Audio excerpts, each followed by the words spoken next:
Respect is not something that you ever demand in your life. You can only earn it. It doesn't matter whether it's parents or teachers or spiritual teachers, political leaders, or God himself came down and he said something stupid. You must be able to question him. When you have such a responsibility, you have to ensure that truth is the only authority. Authority is not the truth.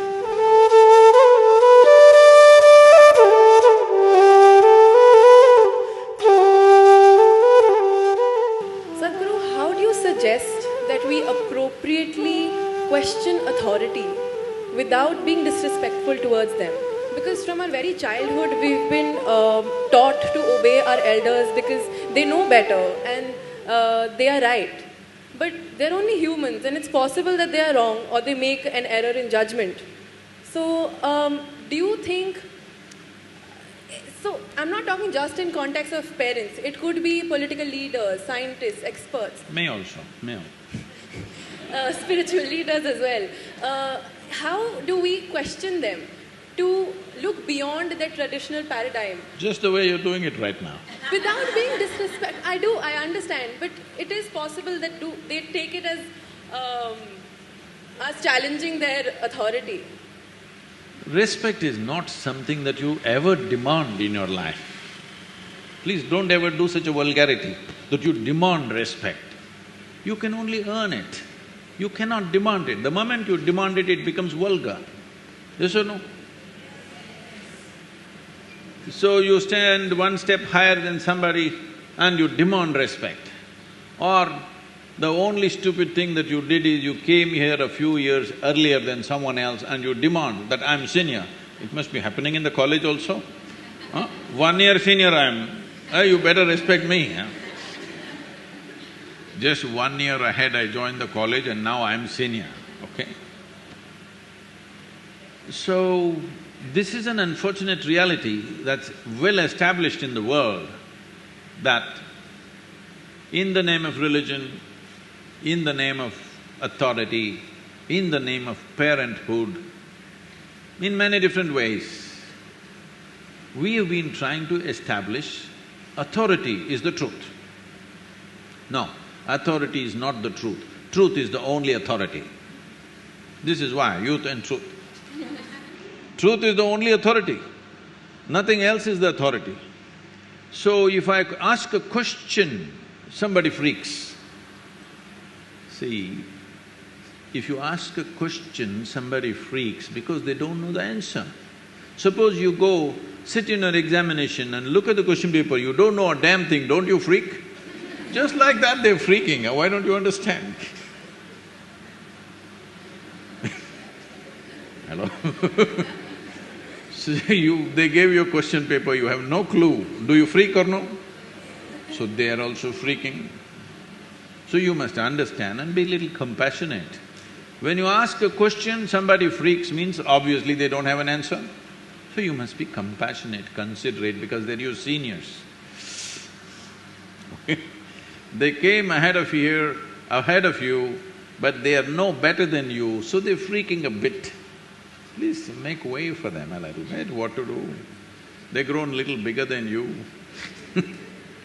But at the same time, there is no need for anybody to succumb to that. It's all right, there is no need to confront people. A question, first of all.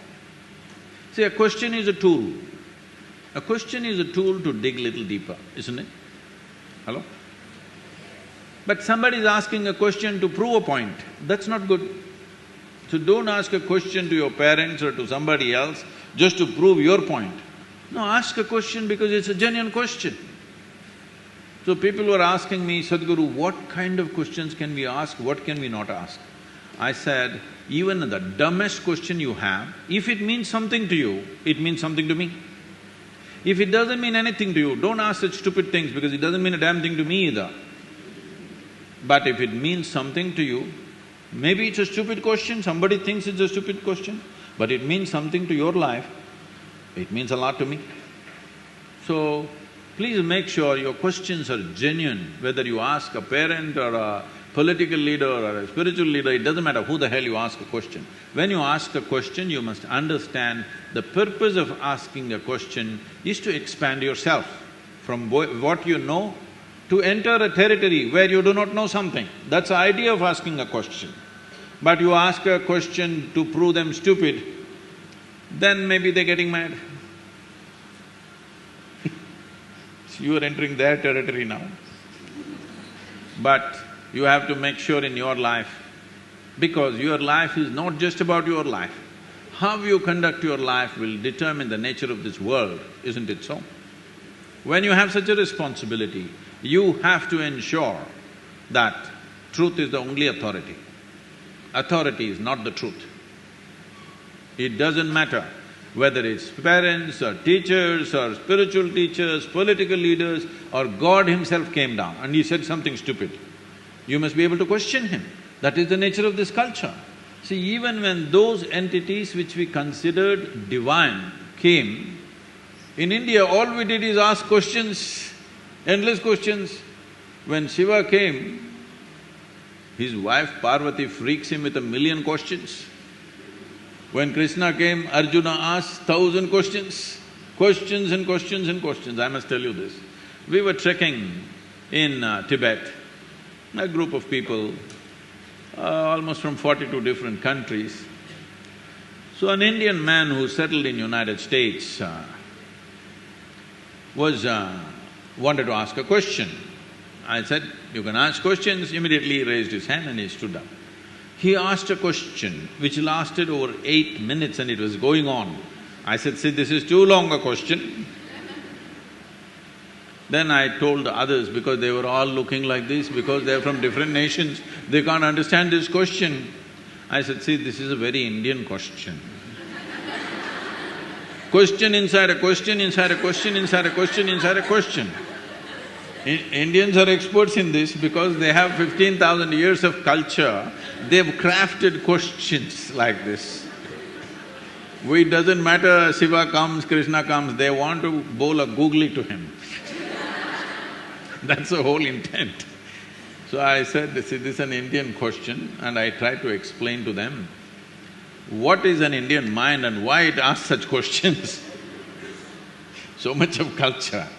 Then one Chinese lady says, "Sadhguru, I was working at the United Nations, even there only Indians ask questions." We never ask questions, only the Indians were asking questions all the time. I said, "That is India."